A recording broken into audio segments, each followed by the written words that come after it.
Bismillahirrahmanirrahim. Assalamu alaikum wa rahmatullahi wa barakatuh.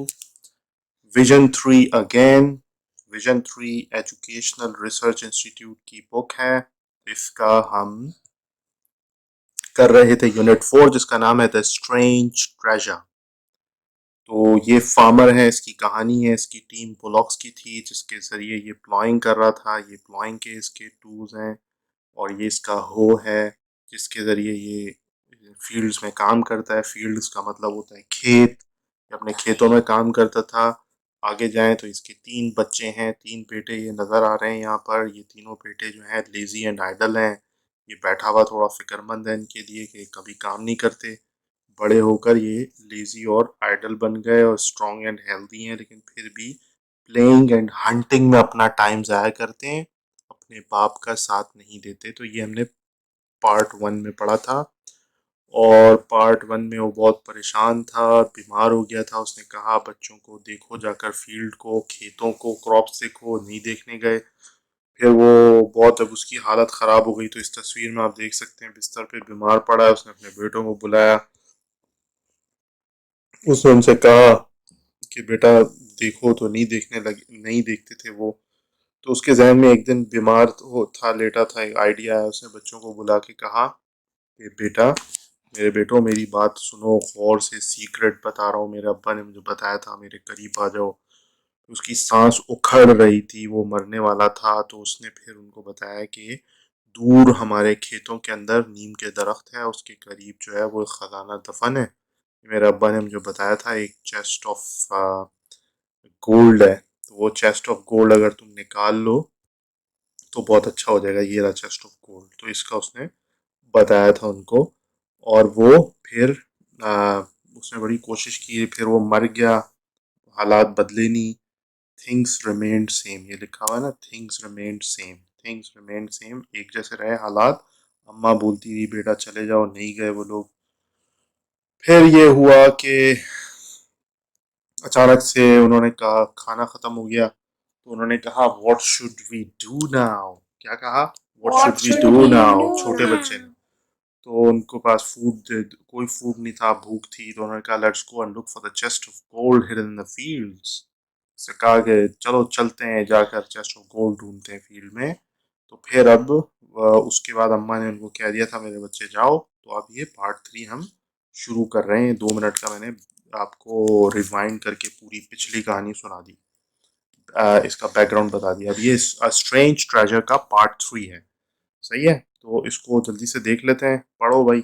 They look at the spade they look at the they took the spades and the hoe and march to the fields. सही है, तो उन्होंने क्या किया? उन्होंने अपने spades लिए। अब ये इनके स्पेड्स हैं, ये जो आपको नजर आ रहे हैं, ये स्पेड है इनका। ये स्पेड है और ये इनका हो है। तो they took the spades and the hoe. बेटा इसकी स्पेलिंग अच्छी तरह देख लो। या spades, SPADES, spades, and the hoe, HOE, hoe. And marched, MARCHED, marched. गौर से देख लो मेरे बच्चे, मार्च की स्पेलिंग MARCHED, MARCHED, मार्च्ड। जब मैं आपको बोलूंगा कि रीडिंग करो तो रीडिंग और राइटिंग के लिए फिर डिक्टेशन भी होगा, तो इसकी स्पेलिंग्स आपको पक्की याद करने की जरूरत है। Marched to the fields, marched to the fields. The boys worked from dawn to dusk. ये dawn to dusk क्या होता है? सुबह से लेकर शाम तक। इसको इंग्लिश में क्या बोलते हैं? जुमला क्या यूज होता है? The boys worked from dawn to dusk. The boys worked from dawn to dusk. काम किया, वर्क का मतलब काम किया। फ्रॉम dawn to dusk का मतलब सुबह से लेकर शाम तक। dawn to dusk, Dawn to dusk. DUST, dust, DUST, dust, DUST, dust। सही है। एट सनसेट, एट सनसेट मतलब जब सनसेट कहते हैं सूरज गुरूब होने को, SUNSET, सनसेट। Sunset. जब सूरज गुरूब हो रहा था, दे returned home and went to sleep. At sunset, they returned home and went to sleep. सूरज गुरूब होते वक्त वो रिटर्न होते थे। रिटर्न मतलब वापस आना, वापस आते थे घर, होम, घर, एंड वेंट टू स्लीप, और सोने चले जाते थे। समझ में आई बात? Wait. The next day they went to the fields again. The Again. next day they went to the fields again. Again. दूसरे दिन मतलब उसके बाद वाले दिन, नेक्स्ट डे, दे वेंट, वो लोग जाते हैं, टू द फील्ड्स, खेतों की तरफ, अगेन, दोबारा। Again. This continued for several days. This मतलब ये, कंटिन्यूड मतलब ये जारी रहा, चलता रहा, फॉर सेवरल डेज, कई दिनों तक ऐसे ही होता रहा। This continued for several days, but they did not find any gold. But का मतलब क्या होता है? लेकिन। वो did not find मतलब उनको नहीं मिला था, any gold, कोई भी gold उनको नहीं मिला, कोई भी gold. This continued for several days, but they did not find any gold. दोबारा, this continued for several days, but they did not find any gold. सही है, याद हो गया? They had dug the whole field very deep. They had dug the whole field very deep. उन्होंने, they had का मतलब past tense, सही है? They had dug the whole, past perfect tense होता है। They had dug मतलब खोदना, digging, dig, dug. Dig की second form है dug का मतलब खोदना, dig का मतलब भी खोदना। They had dug the whole field, पूरा खेत उन्होंने खोद दिया, very deep, बहुत गहरा खोद दिया। Still there was no sign of the treasure. उसके बावजूद कोई भी निशानी नहीं मिल रही थी, किसकी? खजाने की। जो खजाना उसके अब्बा ने बताया था ना, चेस्ट ऑफ गोल्ड है। So still there was no sign of the treasure. Treasure की स्पेलिंग गौर से देखो बच्चों, TREASURE, treasure, बोले treasure। treasure को इसको बोलते हैं खजाने को, सही है? Still, STILL, still का मतलब उसके बावजूद, there was no sign, कोई साइन नहीं था, कोई शक्ल नहीं थी, कोई इशारा नहीं मिल रहा था ट्रेजर का, खजाने का, सही है? कोई इशारा नहीं मिल रहा था, कोई उसकी जो है ना खोज नहीं लग रही थी, कोई जरा सा भी शुबा नहीं पता चल रहा था कि यहाँ पे कोई खजाना है। The boys were very इधर आके देखिए, आपके लिए बता रहा हूँ। The boys were very disappointed. लड़के थे तीनों, were very, ये क्या लिखा है? disappointed, गौर से देख लो यार, disappointed, ईसा आप भी देख रहे हैं, disappointed. The boys were very disappointed. लड़के जो थे वो बहुत ज्यादा disappoint हो गए थे, बहुत ज्यादा सदमे में आ गए थे, बहुत ज्यादा वो हो गए थे, उदास हो गए थे। Very good. मदर, अम्मी, We have been digging the ground for many days. हम लोग कई दिनों से खुदाई कर रहे हैं ग्राउंड की, for many days मतलब कई दिनों से। We have been हम कर रहे हैं, digging का मतलब खुदाई, the ground मतलब जो जमीन है, for many days बहुत दिन हो गए। But लेकिन we have not found the chest of gold. But हमें नहीं मिल रहा कोई गोल्ड का डब्बा, सही है? They said, उन्होंने कहा, सही है? अब अम्मा ने क्या कहा? Keep on working my sons. Keep on working my sons. करते रहो काम मेरे बेटों, या बनीन, या बुनैया बोलते हैं ना एक बच्चे को, तो keep on working, काम करते रहो। My sons, replied their mother. अम्मा ने उनको जवाब दिया। The boys went to the fields once again but came home empty-handed. लड़के गए खेतों की तरफ एक दफा दोबारा, लेकिन वापस आए घर खाली हाथ। The boys went to the fields. लड़के went का मतलब जाना, to the fields किसको कहते हैं? खेतों को। Once again एक दफा फिर दोबारा, एक दफा फिर but came मतलब आना, आए, home empty मतलब खाली, handed खाली हाथ, empty handed खाली हाथ, सही है, समझ में आ गई यहाँ तक बात। फिर ये हुआ my sons, कि अम्मा ने कहा my sons don't be disheartened, मेरे बेटों उदास नहीं हो जाओ, don't be disheartened, स्पेलिंग देख लो, DISHEART, हार्ट ENED, disheartened मतलब टूटे दिल, दिल तोड़ो नहीं अपना, disheartened टूटे हुए दिल के साथ ना हो जाओ, सही है। My sons don't be disheartened, you will find the treasure, उसने उनको खबर दी कि तुम्हें खजाना मिलेगा, you will find the treasure, तुम्हें मिल जाएगा क्या, treasure, सही है। your hard work will not be wasted, तुम्हारा सख्त काम, हाँ मेहनत वाला काम, हार्ड वर्क का मतलब बेटा इधर देखें, इधर इधर नजर इधर रखें प्लीज, इधर तवज्जो इधर दें, अगर आप इधर उधर देखेंगे नहीं आएगा समझ में, गौर से देखें वर्ड्स को, आपको करनी है रीडिंग ना मेरे बच्चे, और फिर आपने डिक्टेशन भी देना है, तो वर्ड्स को गौर से देखें, ये वर्ड्स मैं आपके लिए बता रहा हूं, मुझे तो आते हैं। Your hard work will not be wasted, इधर बेटा जब मैं बता रहा हूँ आप यहाँ गौर से उस वर्ड को देखें कि कौन से वर्ड को मैं कैसे रीड कर रहा हूँ और उसका मतलब मैं क्या समझा रहा हूँ, आपको गौर से देखें यार please. Your hard work will not be wasted, आपका हार्ड वर्क जाया नहीं होगा, मेरे प्यारे बच्चों इसको गौर से देखें, उसकी तरह ना बने वो जो 3 बच्चे, आपको मैं इतनी मेहनत से बता रहा हूँ, आप प्लीज इसको गौर से देखें, एक एक लफ्ज को याद कर रखें कि ये जब आपको रीड करना हो तो आपको पता हो कि क्या ये वर्ड है, समझ में आ रही है बात। बी पेशेंट, बी पेशेंट का मतलब सबर के साथ रहो, बी पेशेंट मतलब सबर करो। Dig a little more and a little deeper, dig का मतलब खोदो, अ लिटिल मोर थोड़ा सा और, एंड अ लिटिल डीपर और थोड़ा सा ज्यादा गहरा, डीपर का मतलब मेरे बच्चे वो कह रही है कि और नीचे जाओ और ज्यादा खोदो, सही है।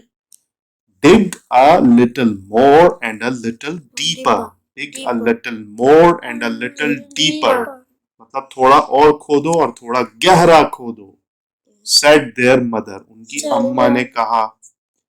the words of their mother encouraged them, उनकी अल्फाज जो थे उनकी अम्मा के, वालदा के, उसने उनको और ज्यादा तवानाई दी, उनको और हौसला अफजाई की। इनकरेज का मतलब ये होता है, जैसे मैं बोलता हूँ ना शाबाश मेरे बच्चे, भैया आप पढ़ रहे हैं, अच्छा पढ़ रहे हैं, आपको इंग्लिश आ रही है, आप डिक्टेशन अच्छा कर रहे हैं, ईसा गुड शाबाश, ये होता है इनकरेज, इंकरेजमेंट मिली ना अब आपको, अब आप खुश हो गए, अब आप और काम करेंगे, है ना। तो यही मैं बता रहा हूँ कि the word of their mother encourage them, उसकी जो अम्मा के अल्फाज थे उसने उनकी हौसला अफजाई की, उनको और मजबूत किया, समझ रहे हैं बात। जैसे मैं जब आपको शाबाश देता हूँ आप हो जाते हैं ना माशाल्लाह मजबूत, तो यही बात यहाँ पे हुई। The words of their mother encourage them, बोले इनकरेज, आप इनकरेज होते हैं जब मैं आपको कुछ बोलता हूँ शाबाश देता हूँ, होते नहीं होते, होते हैं ना मेरे बच्चे, यार भूल नहीं होते होते हैं, good. The boys picked up their tools and went to the fields again. The boys जो थे उन्होंने क्या किया, उन्होंने पिक किया टूल्स को, the boys picked up there tools, अपने टूल्स दोबारा उठाए, क्या टूल्स थे, स्पेड्स, स्पेड्स को उर्दू में क्या कहते हैं, बेलचा, और ये इनके होज, HOE हो, तो ये फावड़ा कहलाता है और ये बेलचा कहलाता है, ये क्या कहलाता है, बेलचा, वो क्या कहलाता है, फावड़ा। अगर घर के करीब कोई आपको मजदूर दिखेंगे तो उसको उर्दू में बेलचा बोलेंगे और फावड़ा इंग्लिश में क्या बोलेंगे, स्पेड, SPAD, स्पेड, एंड हो, HOE हो, सही है। अच्छा तो हुआ ये कि the boys picked up their tools and went to the fields again. The fields was tilled from end to end. The field was tilled from end to end. एक कोने से दूसरे कोने तक फील्ड जो थी वो खुद गई थी, समझ रहे हैं बात, खोदी जा चुकी थी जी। But there was still no sign of the treasure. लेकिन अभी तक कोई निशानदही नहीं हो रही थी, कोई निशान नहीं मिल रहा था खजाने का, but there was still, Still. फिर भी, लेकिन फिर भी नो साइन, कोई साइन नहीं मिल रहा था, कोई अंदाजा नहीं हो रहा था ऑफ द ट्रेजर, खजाने का। सही है। My sons don't be disappointed, उसने क्या कहा, you have worked so hard. अब देखो पहले उसने क्या क्या कहा था उनको, don't be my sons, don't be disheartened. अब यहाँ क्या कह रही है, my sons don't be disappointed, के वो अफसुर्दा नहीं हो। यहाँ पे क्या था कि दिल ना तोड़ो अपना, यहाँ क्या है, डिसअपॉइंटेड। पढ़ो और से देखो, डिसअपॉइंटेड, Disappointed. डिसअपॉइंटेड। कोई भी दिल शकनी होती है ना, किसी की दिल शकनी, उसको कहते हैं डिसहार्ट हो गया, और दिल आजारी हो गई या हौसले पस्त हो गए तो कहते हैं डिसअपॉइंट हो गया, बहुत ज्यादा गमजदा हो गया, बहुत ज्यादा अफसुर्दा हो गया या नाउमीद हो गया, उसको कहते हैं डिसअपॉइंटेड। समझ रहे हैं बात, डिसअपॉइंटेड अच्छी चीज तो नहीं है ना डिसअपॉइंट होना। My sons don't be disappointed, Don't be disappointed. यहाँ क्या लिखा था, my sons don't be disheartened, my sons My sons don't be disheartened. यहाँ क्या लिखा है, my sons don't be disappointed, disappointed. disappointed. You have worked so hard, You have worked so hard. तुमने बहुत मेहनत की है, you have worked so hard, बोले You have गौर से worked देखें, so you hard. have worked so hard. Do just one more thing and you will certainly find the treasure. उसने कहा करो, डू का मतलब किसी को भी बोलते हैं ना करो, तो उसको बोलते हैं do. Do just one more thing, सिर्फ एक और काम कर लो, मोर मतलब एक और, एक ज्यादा कर लो, वन मोर थिंग, एक और काम कर लो, and And you will certainly find the treasure. Certainly का मतलब होता है यकीनन, और से देखो सर्टेनली को, CERTAINLY, सर्टेनली। सर्टेनली का मतलब है यकीनन, यानी हर सूरत में यकीनन। You will certainly find the treasure, तुम यकीनन पालोगे खजाने को। अब उसने एक क्या चीज थी जो उसने कही, डू जस्ट वन थिंग, क्या थी वो वन थिंग, यानी कि सेड देयर मदर, उनकी अम्मा ने कहा। अब वो तुम्हें ध्यान में आ रहा है क्या चीज है बात, उसने कहा बस एक बात और, एक काम और कर लो। अब सुनो गौर से, we have already dug the entire field, हमने ऑलरेडी, ऑलरेडी का मतलब पहले से, हमने पहले ही डग, दोबारा आ गया डग, डग का मतलब खोद दिया, क्या खोद दिया, द एंटायर फील्ड। पहले इस एंटायर दिया क्या आ रहा था, whole, whole field, whole WHOLE, whole WH, whole का मतलब सारी, और एंटायर का भी मतलब है सारी। सही है, सारी खेत को हमने क्या कर दिया है, डग, क्या कर दिया, डग का मतलब खोद दिया। वी हैव ऑलरेडी, ऑलरेडी का मतलब हमने पहले ही खोद दिया भाई, हमने पहले से खोद दिया। Now what else should we do, अब हम और क्या करें, व्हाट एल्स, और क्या बोलते हैं ना, व्हाट एल्स, और क्या करें, और अब और क्या करें, वो इस तरह पूछते हैं ना। तो now what else should we do, आगे क्वेश्चन मार्क लगा दिख रहा है, क्वेश्चन मार्क देखो गौर से बेटा इधर, now what else should we do, सही है। नाउ अब ये पूछ रहा है कि अब हम और क्या करें। तो आस्क्ड द बॉयज इम्पेशेंटली, लड़कों ने पूछा बड़ी बेसब्री के साथ। आस्क्ड द बॉयज इम्पेशेंटली, गौर से देखो इस लफ्ज को, इम्पेशेंटली। इम्पेशेंटली होता है बेसब्रा होकर के, जैसे आप खाना नहीं मांग रहे थे दिन में कि मुझे खाना दे दो, भूख लग रही है बहुत, जैसे आप शॉपिंग पे खाना मांग रहे थे कल, तो ये होता है इम्पेशेंटली। इम्पेशेंटली का मतलब सबर किए बगैर। तो आज द बॉयज इम्पेशेंटली, यानी कि उसके तीनों बेटों ने पूछा बड़ी बेसब्री के साथ, अब और क्या करें, यूं पूछते हैं ना, what else should we do now, बोलो what else should we do now, सही है। अच्छा, अब इन्वर्टेड कॉमा में लिखा है, यानी कोई बात कर रहा है, सही है, गौर से सुनो। It is going to rain soon, it is going to rain soon, बहुत जल्द। सून का मतलब क्या होता है, बहुत जल्द। रेन क्या होता है, मतर, बारिश, सही है।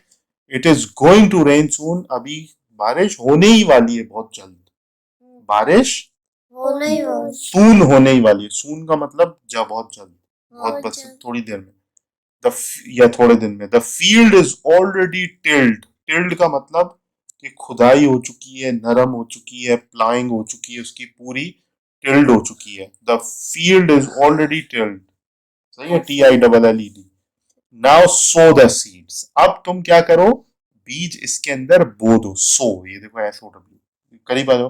नाउ सो द सीड्स, सो कर दो, मतलब बीज को बो दो, उर्दू में बोलते हैं ना बीज बो दो, बीज बोएंगे तो अच्छा फल निकलेगा। Now sow the seeds, then wait and see, then जैसे हम बोलते हैं ना फिर, Then देन वेट का मतलब क्या होता है, इंतजार, इंतजार करो, एंड सी, और देखो क्या होता है, and see, then wait and see. तो बस उसके बाद सो करो, सीड को सो करो, सीड को सो करो, बीज को बो दो, और उसके बाद then wait and see, then wait and see. Wait and see. समझ में आई? तो सब उसने इनको ये मशवरा दे दिया कि आप सिर्फ बीज को बो और देखो। They listen to their mother and did as she told them, they listened, listen का मतलब सुन लिया उन्होंने, दे लिसनड मतलब उन्होंने सुन लिया, टू देयर मदर, अपनी माँ को उन्होंने सुन लिया, एंड डिड का मतलब देखो पास्ट टेंस, डू का पास्ट टेंस होता है did, and they did, and did मतलब कर लिया, एज शी टोल्ड, जैसा उसने कहा वैसे ही उन लोगों ने कर दिया। Did as she told them, बोलो, and did as she told them, as she told them, as मतलब जैसा, सून द रेन केम, क्या मतलब ईसा, बहुत जल्द बारिश आ गई, अब बारिश आ गई।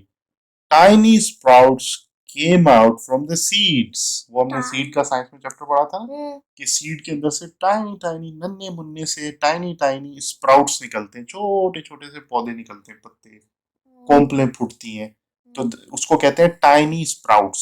स्पेलिंग देख लो, SPROUTS, स्प्राउट्स, वो जो टाइनी टाइनी निकलते हैं ना खूबसूरत से, चुन्ने चुन्ने से, मुन्ने मुन्ने से, उनको कहते हैं tiny sprouts.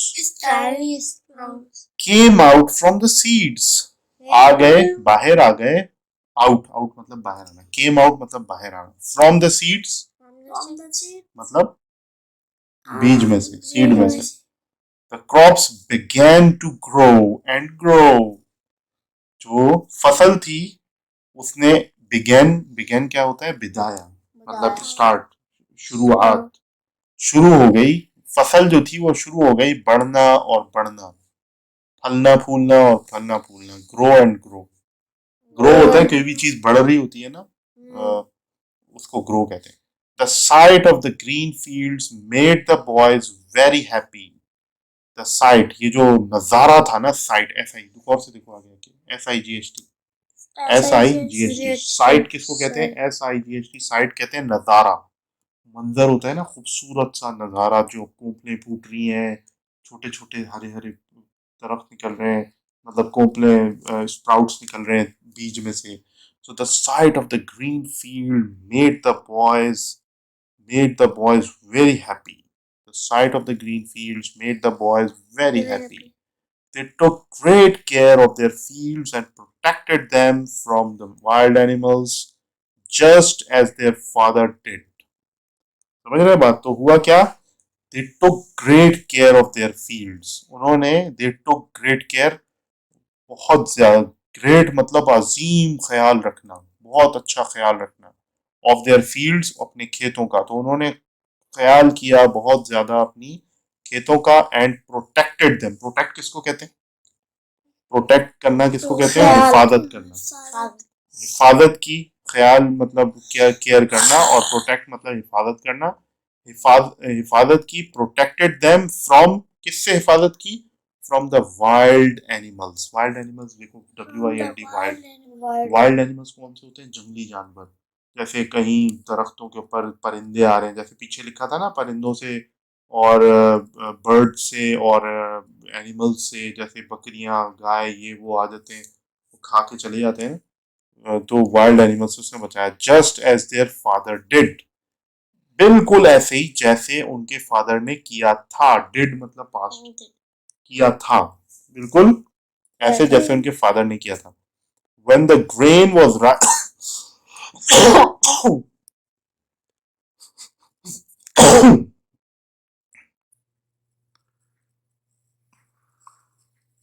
Inshallah, we'll complete this in the next video. Please refer to the next video. Thanks. Jazakallah khairan. Thanks. Bismillahirrahmanirrahim. So the crops began to grow and grow. जो फसल थी, क्रॉप्स किसको कहते हैं? फसल को। मुझे पढ़ाना आपको चाहिए सब कुछ इंग्लिश में, लेकिन क्योंकि आपको उर्दू इंग्लिश पूरी नहीं आती, इसलिए अभी मैं आपको समझा रहा हूँ सिर्फ, सही है। लेकिन ग्रेजुअली का मतलब आहिस्ता आहिस्ता, ग्रेजुअली हमें पूरी इंग्लिश की तरफ जाना है, यानी हमें एक वर्ड भी उर्दू का यूज नहीं करना। तो you have to improve day by day, okay. दिन ब दिन आपने इम्प्रूव करना है। The crops began to grow and grow, जो फसल है उसने शुरू कर दिया। बिगिन की सेकंड फॉर्म है began to grow and grow. Grow and grow का मतलब फलने फूलने लग गया, बढ़ने बढ़ने बढ़ने बढ़ने लग गया। ग्रो बढ़ने को कहते हैं। जैसे हम बोलते हैं ना कि वो दरख्त बड़ा हो रहा है, तो इंग्लिश में कहते हैं वो दरख्त ग्रो कर रहा है। ग्रो, GROW, क्या बोलेंगे? GROW, grow. Grow and grow यानी कि बड़ा बड़ा होता जा रहा है, बड़ा हो रहा है, बड़ा हो रहा है, ऐसे उर्दू में बोलते हैं ना, ऐसी the crops began to grow and grow, सही है। So the sight of the green fields made the boys very happy. Sight of the green fields, sight मतलब नजारा, नजारा होता है ना, तो sight, the sight of, of मतलब किसका नजारा? ग्रीन फील्ड्स का, हरे भरे खेतों का नजारा, सही है। The sight of the green fields made the boys very happy, उसने कर दिया लड़कों को बहुत खुश। वेरी हैप्पी का मतलब बहुत खुश। मेड का मतलब होता है कर देना। मेक की सेकंड फॉर्म है मेक, मेड, मेड, सही है। मेड मतलब कर दिया। द बॉयज वेरी हैप्पी, पढ़ेंगे किस तरह? The sight of the green fields made the boys very happy.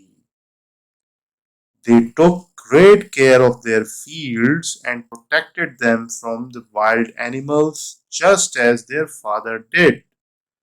They took great care of, they took मतलब उन्होंने की, they took great care मतलब बहुत ज्यादा ख्याल, केयर ख्याल रखने को कहते हैं। ग्रेट केयर बड़ा ख्याल रखना। ऑफ देयर फील्ड्स अपने खेतों का। एंड प्रोटेक्टेड, प्रोटेक्टेड का मतलब हिफाजत करना, हिफाजत करना, हिफाजत, महफूज बनाते हैं ना किसी चीज को, तो उन्होंने महफूज किया, हिफाजत की उसकी। प्रोटेक्टेड देम, देम का मतलब हुआ फील्ड्स, सही है। So they took great care of their fields and protected them, किससे प्रोटेक्ट किया? फ्रॉम द वाइल्ड एनिमल्स, जंगली जानवरों से। From the wild animals. अब आगे उन्होंने ये बोलना है कि बिल्कुल ऐसे ही जैसे उसके बाप ने किया था। देखो, जस्ट एज, जस्ट एज, ऐसे ही जैसे। एज का मतलब होता है जैसे, और बिल्कुल जैसे उनके फादर ने की थी। देयर फादर डिड, डिड का मतलब, डिड जो है वो डू की पास्ट वाली फॉर्म है, सेकंड फॉर्म। और डिड का मतलब क्या होता है? किया था, पास्ट, माजी, पास्ट, डिड, डिड, जहां भी डिड आएगा उसका मतलब पास्ट। तो just as their father did, बोलो, Just just as their father did, just as their father did, just as their father did, just as their father did, just as their father did, सही है, बोलो, Just as their father did. Beautiful, Just as their father did. Okay. अब अगला जुमला है when the grain was ripe। Ripe, ये important word है, ripe. Ripe का मतलब तैयार हो जाना, पक जाना। जैसे फल पक जाता है ना, उसको बोलते हैं this fruit is ripen beautifully, is completely ripe, this is completely ripe, ये पूरा पक चुका है। जैसे अक्सर केला नहीं होता हमारा, कच्चा रह जाता है। मेरे पास ऐसा मैंने बेयर वाली स्टोरी में देखा था। राइप का वर्ड वो मैंने देखा था, क्या कहते हैं बेटा, इस टॉपिक की बात करो, भी रिकॉर्डिंग चल रही है। आपको फिर रिवीजन करने के लिए यही वीडियो दिखाऊंगा, फिर ये बात वो बात करो जिससे इसका फायदा हो। When the grain was ripe, the boys harvested the crops. लड़कों ने हार्वेस्टिंग की क्रॉप्स की and stored the wheat. Harvested का मतलब उसको काटा, उसमें से दाना जो भी था, उसमें से ग्रेन जो भी था, अनाज जो था, उसको निकाला। When the grain was ripe, the boys harvested the crops and stored the wheat. उन्होंने काटा, हार्वेस्टिंग करने को कहते हैं, काट के उसमें से दाना अलग करके पूरा जो प्रोसेस है ना वो पूरा किया। और वीट कहते हैं गंदुम को। आटा जो होता है ना हमारा, उसके लिए हम गंदुम के दाने को पीसते हैं तो आटा बनता है, तो उसको वीट कहते हैं। और जब वो आटा बन जाता है तो उसको फ्लावर कहते हैं, FLOUR, फ्लावर। सही है। तो ये स्टोर द वीट मतलब उन्होंने अपने पास जमा करके रख लिया, स्टोर कर लिया। स्टोर का मतलब बहुत सारा जो क्रॉप के अंदर से जो वीट निकला वो उन्होंने आगे इस्तेमाल करने के लिए रख दिया। सही है। अब क्या लिखा है, the barn was full of wheat again. The boys and the villagers had plenty of food for the whole year. तो जो barn था उस वो फुल हो गया था वीट से, गंदुम से दोबारा से। तो लड़कों ने, the boys and the villagers had plenty, लड़कों के पास, वो जो 3 लड़के थे उसके और जो गांव वाले थे उनके पास, had plenty of food. Had भी पास्ट के लिए यूज होता है, उनके पास आ गया था। ये परफेक्ट हो गई ना बात कि उनके पास आ गया था। प्लेंटी का मतलब होता है बहुत सारा, of food for the whole year. Whole, ये देखो, ये WHOL, ये होल है। इस होल का मेरे बच्चे क्या मतलब है, इस होल का मतलब है पूरा साल। होल ईयर मतलब पूरा साल। तो the boys and the villagers had plenty of food for the whole year. लड़कों के पास और विलेजर्स के पास बहुत सारा फूड आ गया था। विलेजर क्या होता है? विलेजर गांव वाले, देहाती, देहात के जो उनके इलाके के लोग थे, उनके पास बहुत सारा फूड आ गया था पूरे साल के लिए। इन्वर्टेड कॉमा में लिखा है, कलाम है किसका, आगे पता चलेगा। My sons, this is the treasure your father told you about.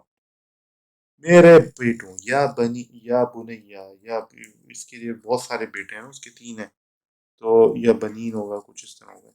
My sons, this is the treasure, ये है वो खजाना। This is the treasure your father told you about, तुम्हारे अब्बा ने, टोल्ड का मतलब क्या होता है, बताना। ये तुम्हारे अब्बा ने जो बताया था ना, टोल्ड यू अबाउट, जिसके बारे में, अबाउट होता है बारे में। This is the treasure your father told you about. My sons, this is the treasure your father told you about. मेरे बेटों, ये है वो खजाना, your father, तुम्हारे अब्बा, जिसके बताए थे, जिसके बारे में। सही है। Hard work at the right time is the treasure. ये बड़ा गोल्डन जुमला उसकी अम्मा ने कहा। क्या कहा, मेहनत, यानी कि हार्ड वर्क, बहुत मेहनत का काम, लेकिन हर वक्त नहीं। एट द राइट टाइम, सही वक्त के ऊपर, इज द ट्रेजर, ये है ट्रेजर। समझ में आई बात, सही वक्त के ऊपर मेहनत करना, ये ट्रेजर। समझ में आई बात, जिस वक्त इसकी जरूरत है उस वक्त करेंगे तो ये बात है। अब जैसे अम्मी ने आपको कहा कि मेरे बच्चे आप पानी ले आइए, तो अब ये टाइम है मेहनत करने का। समझ में आई बात, तो आप सारा काम छोड़ें, गोली बने पानी की तरफ और पानी लेकर आए। तो आपको अम्मी ने कहा, अम्मा ने कहा कि आप जो है वो बैग लें और पढ़ने बैठे, बस सारे काम अब मुलतवी, आपको जो ऑर्डर दिए हैं वो उस ऑर्डर को फुलफिल करना है। इसको कहते हैं hard work at the right time. इस वक्त जब आपको बोला गया है उस वक्त आप पढ़ेंगे तो अल्लाह आपको बहुत अजर देंगे।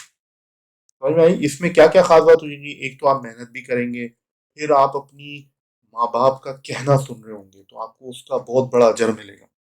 समझ में आ रही है बात, तो कभी भी बात को रद्द नहीं करना। जो वक्त है, अब जैसे अजान हो रही है तो ये टाइम है मेहनत करने का, फजर की अजान हो रही है तो ये टाइम है नमाज का, इसके ऊपर अजर ही अजर है, बहुत फायदा है इसके ऊपर, ट्रेजर ही ट्रेजर है। ऐसा ट्रेजर है जो इंसान सोच भी नहीं सकता। गोल्ड तो हम सोच सकते हैं ना, इन अल्लाह के हुक्म और अपने वालिदैन का हुक्म मानने के ऊपर जो क्या नाम है आपको ट्रेजर मिलेगा, वो ट्रेजर है जो दुनिया का कोई इंसान सोच भी नहीं सकता। समझ आई? अच्छा, the sons now realize what their father had wanted them to do. समझ में आई? द सन्स जो बेटे थे, द सन्स जो बेटे थे, नाउ रियलाइज्ड, अब उन्होंने रियलाइज्ड मतलब उस हकीकत को जाना।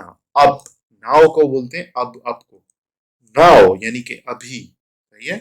द सन्स जो बेटे थे, नाउ रियलाइज्ड, अब वो हकीकत को समझ चुके थे, what their father had wanted them to do, जो क्या उनके अब्बा चाहते थे, हैड वांटेड देम, क्या उनके अब्बा उनसे चाहते थे कि वो करें।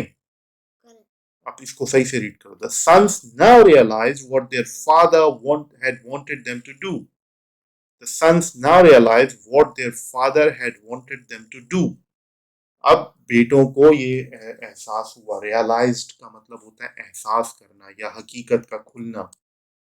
सही है? वो अब इस हकीकत से आशना हो गए या उस हकीकत को समझ गए कि उनके अब्बा क्या चाहते थे उनसे कि वो करें। रीड करो। The sons now realized what their father had wanted them to do. Their mother thanked Allah. Their mother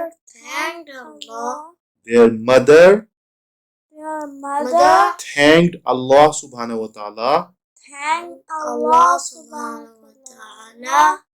for his mercy and gifts.